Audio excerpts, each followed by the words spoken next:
welcome to this special edition of Talking Europe as the EU has a rendezvous with Ukraine to mark 1 year of Russian invasion of the country.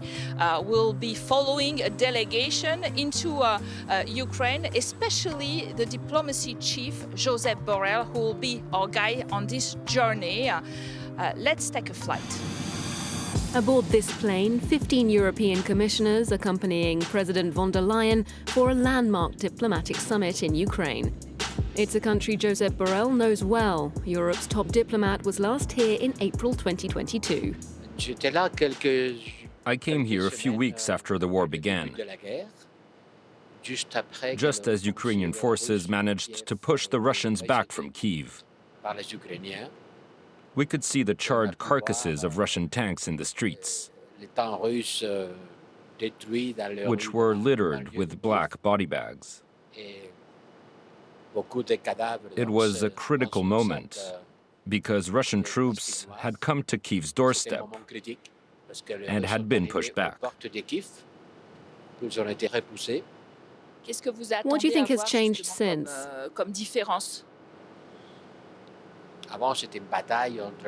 Back then, we were still in a phase of conventional warfare. But Russia realized it couldn't conquer Ukraine that way and switched to attrition tactics. They're increasingly relying on drones and artillery strikes to destroy civilian infrastructure, especially power networks, in order to dampen the spirits of the population. How important is it to come here with such a large delegation, nearly a year after the start of the war?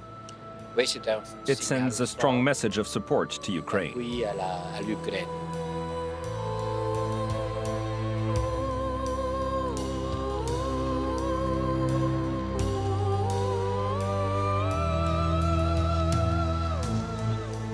The security situation prevents us from flying to Kyiv.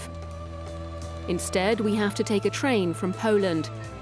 The journey lasts around 12 hours, sometimes more. And we brace ourselves for a long night ahead.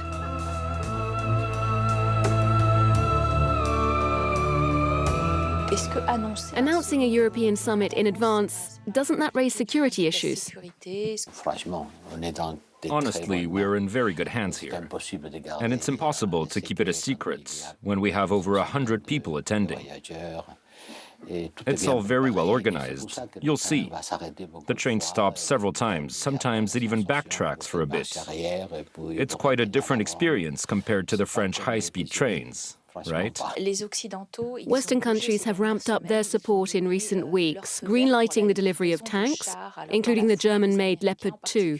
That's between 120 and 140 vehicles, according to Ukrainian authorities. We all agreed to substantially increase our weapons and military support to Ukraine. It's not only the tanks. They're important, don't get me wrong. It's very high-quality equipment. These tanks are capable of firing while moving. They can hit a target that's 4 kilometers away while driving at 40 kilometers an hour. So they are a lot more powerful than what the Russians have.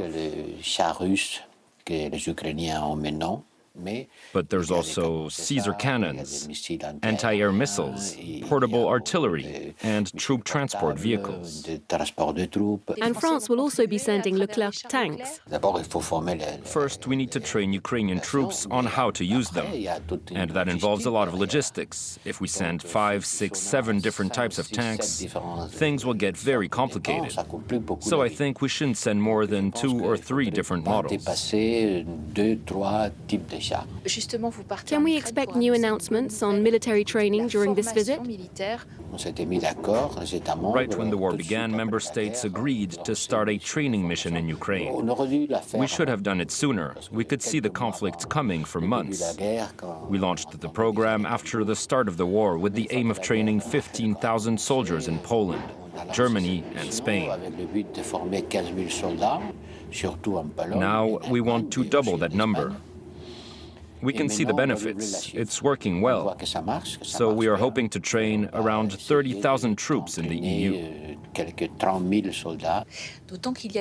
The European Peace Facility has already invested more than 3 billion euros for buying weapons. 3.5 billion. Right. And that goes towards buying military equipment for Ukraine. If we look at the big picture, the EU has invested a lot more than 3.5 billion. Taking member states' individual contributions into account, we're closer to 10 billion euros. There are 27 member states, some with powerful armies, others less so. And we need to know what Ukraine needs.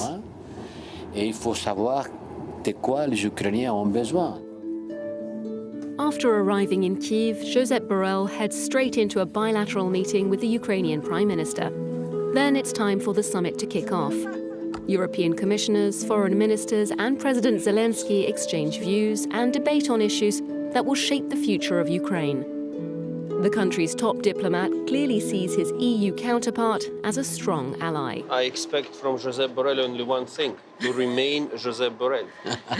because in the last, especially in the last year since the large-scale war began, Josep has behaved as an adamant supporter of Europe, and he understands that Europe without Ukraine is incomplete. And whether you take training mission or filling European peace facility with money, or advocating more weapons for Ukraine, or advocating additional sanctions against Russia, Josep has always been leading this effort. How would you describe this rather exceptional session? It was very comprehensive. We talked about everything and addressed our common challenges, all while considering Ukraine as a future member of the European Union. There will be a need for reconstruction after the war. But as you saw, all the ministers are already preparing reforms to pave the way for Ukraine's adhesion. Well, I think that this unity that you observed today in this room is exactly what we need to repel Russian offensives and to defeat Russian aggression. It doesn't come without unity.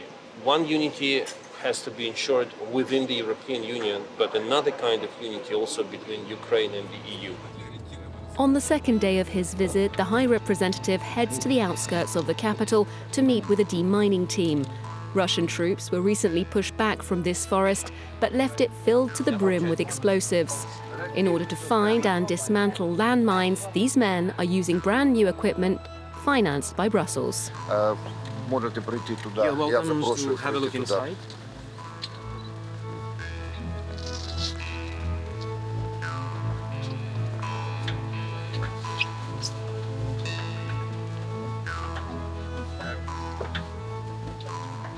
%30 of the Ukrainian land is contaminated right now. 30%? And, you know, 30%? and 4 times Switzerland absolutely. is contaminated by bombs or by Absolutely. mines. Fully humanitarian demining will start at that point when war will end. Next one. We will try to bring more, so we will try to support you, and there is the first tranche of 25 million euros in order to increase your modern equipment, to save lives and to make your soldiers to work in a more safe condition. This is part of the terror, and the terror is one of the tools that Russia is using against the Ukrainians. The big terror, the big bombing, and then there is the small terror, the small mine in a walk that kills the children. Josep Borrell isn't the only face of European diplomacy in Ukraine. Since the start of the conflict, a string of representatives, ministers, and even heads of state have travelled to Kyiv, each trying to douse the flames of war in their own way. Among them, EU High Commissioner Ursula von der Leyen and President of the EU Council Charles Michel are both visiting Ukraine for the 4th time in a year. This European summit was attended by President Zelensky, High Commissioner von der Leyen, top diplomat Josep Borrell, and yourself. When it comes to resolving this conflict, don't you think there could be too many European representatives attending these meetings? I don't think so, because it takes a joint effort to convince the rest of the world to support us in our defense of international law. As you know, the EU derives its legitimacy from two things. On the one hand, the European Parliament and the Commission, which represent the common interests of Europe. And on the other, the individual member states with their own democratic process, which help put these decisions into practice. What really matters is that we stay united, as we have done so far. As the curtain falls on this landmark diplomatic summit at the heart of the conflict, it's now time to head back to the safety of the EU's internal borders. It was a strange start to the day in Kyiv. An emergency alarm went off in the city. Can you tell us what happened? Yes, we had to take refuge in a bomb shelter because of the siren. We stayed there for half an hour and then got out. It's not unusual. Radars detected Russian aircrafts near the border with Belarus. They could have reached Kyiv in a few minutes. Their aim might have been to delay the summit.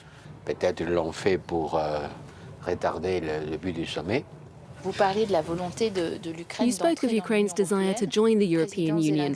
President Zelensky is hoping for a positive report from the Commission in the autumn, which could pave the way for accession talks.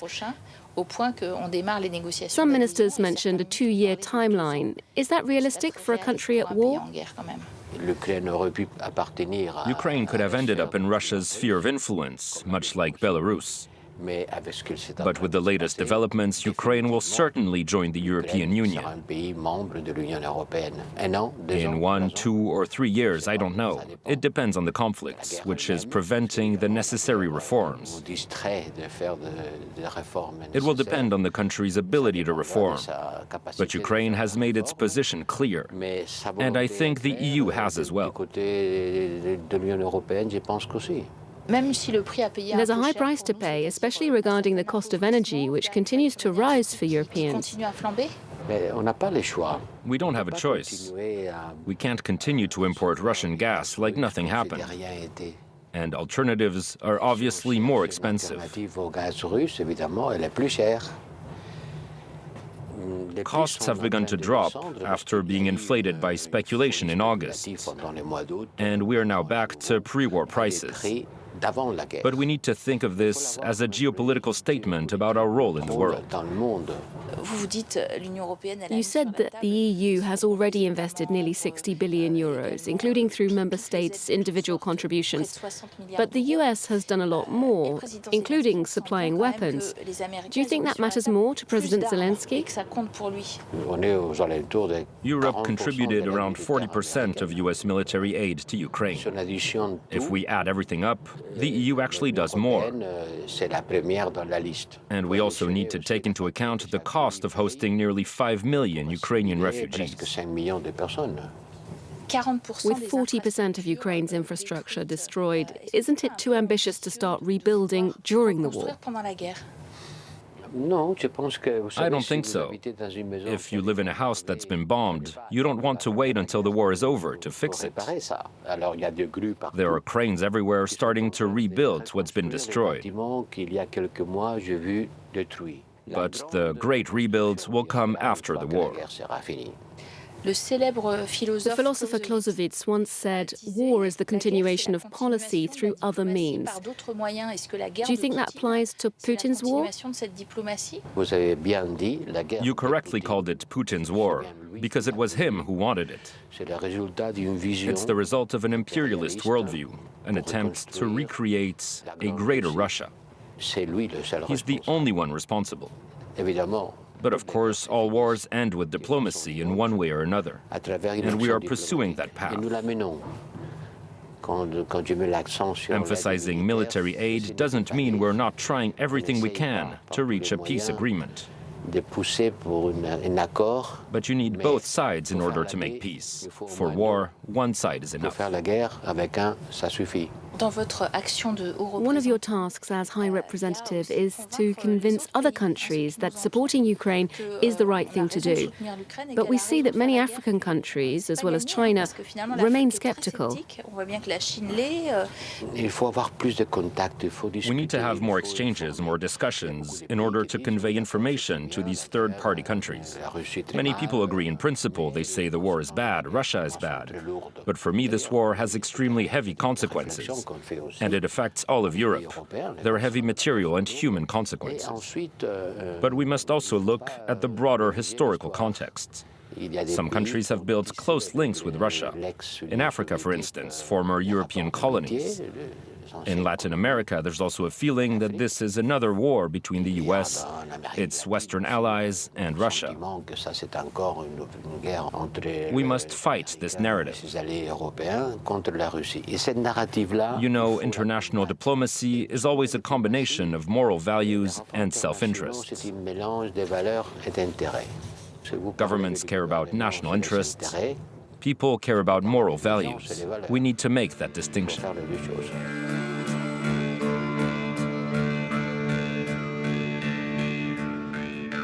Here we're back in Brussels in front of the European Commission in the morning. We've just seen European diplomacy in action. Thank you for being with us. Stay tuned on France 24.